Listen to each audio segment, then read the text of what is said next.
John Stanko and Kenny Reischmann here from Citi Field, an amazing atmosphere, Kenny. And we're here for the NFL Roundtable with ICTV. But this is a baseball diamond. We're here to talk some football. Well, two teams that need to spend some time on a baseball diamond are the Jets and the Patriots. They need to have a catch and learn how to catch.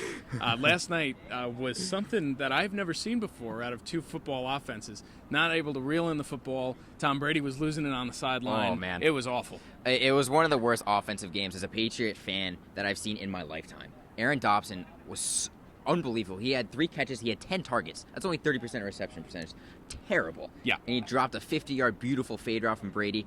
As a Patriot fan, I was so embarrassed. As a Jet fan, I can't imagine what's like those 3 interceptions from Geno. In the fourth quarter, nonetheless. Yes, It exactly. was rough to watch, I'll tell you that much. Tom Brady, who is probably the best quarterback in the National Football League, I wouldn't go that far. struggled to hit his receivers. They couldn't reel in the football. Tom Brady completed 19 passes, 13 of them went to Edelman, because nobody else could reel in the football. Did you see who actually complimented Edelman on Twitter?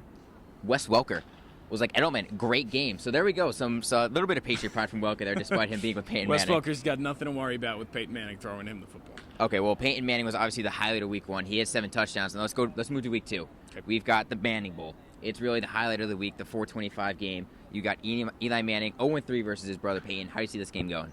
Well, I see it going the way the Bronco-Ravens game went, and it's going to be rough if you're a Giants fan. Peyton Manning is going to pick apart a Giants defense that has looked terrible from the start. And Eli Manning, although he's going to have a little bit of better offensive game, knowing he's got to throw the ball more, knowing he can't hand it off to his backfield who struggled in game 1, he is going to try his best, but Peyton's going to get the better of him. I think Payne's going to get the better of him as well. But I want to ask you this, because David Wilson, the struggles at running back, the Giants signed Brandon Jacobs during the week to try and help that out. But I want to ask you this. Tom Coughlin is so hard on David Wilson, astronomically hard. Do you think that Tom Coughlin being so hard on him affects his psyche? Well, it's always something different. A younger generation, a new player. Tom Coughlin's from an older generation. He's from that generation that takes it out. You go out after your players, you tell them what they have to do, you be straightforward. Kind of a John Tortorella guy. Not as vocal as John Tortorella, right, but you look at somebody like that from an older generation who goes after his players, who holds his players accountable, other than another coach who's more laid back, who's more your friend. And who knows with Wilson? Maybe that kind of thing gets in his head. Maybe he can't hold on to the football.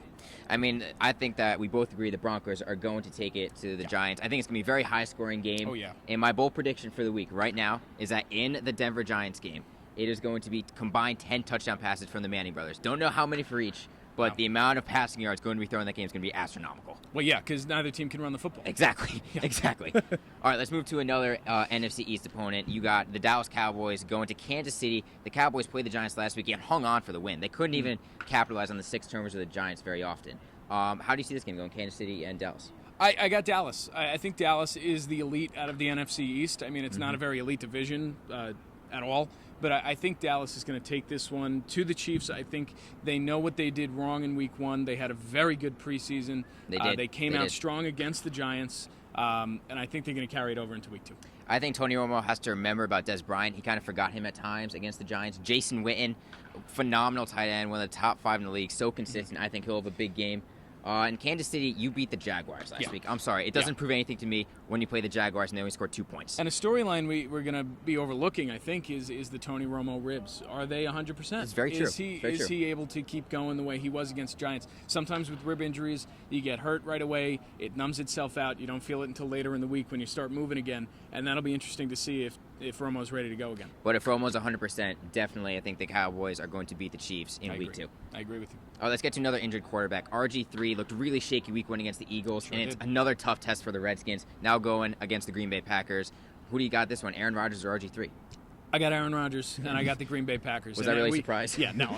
We have this weird way of agreeing with each other on every game.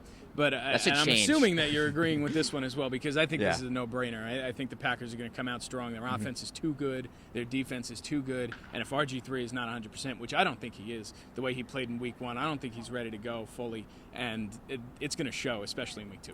Aaron Rodgers is angry because he got outplayed Week 1 by Colin Kaepernick. It doesn't happen often, and I can't imagine Aaron Rodgers gets angry very often. But when he gets angry, I think that Green Bay is going to torch the secondary of the Redskins, which got torched by Deshaun Jackson of the Eagles. Right. So I think we both agree, the Packers. Yeah.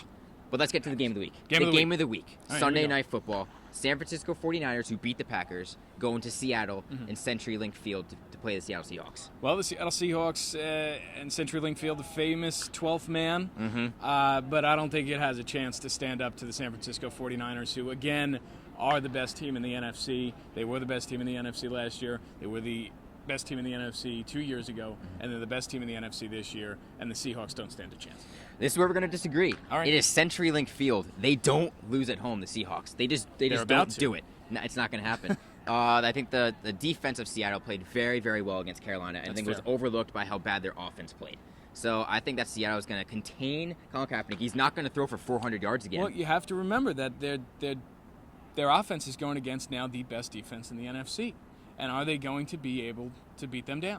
It depends. And then you've got Colin Kaepernick on the other side of the football. I think it's impossible. It's not impossible. It's a very tough game, but Seattle's at home, and the key to the game is going to be Marshawn Lynch. Did not have a good week one. Can he get over 100 yards? If he gets over 100 yards, I think it's a guaranteed Seattle win. Well, I think if he breaks 14 tackles on one play, it's a guaranteed win too. That's very true. That's very true. All right, but that's all the time we have here for the Iona NFL Roundtable. John Stanko, Kenny Reischmann here from Citi Field, a fantastic atmosphere. Tune in next week when we preview Week 3 games.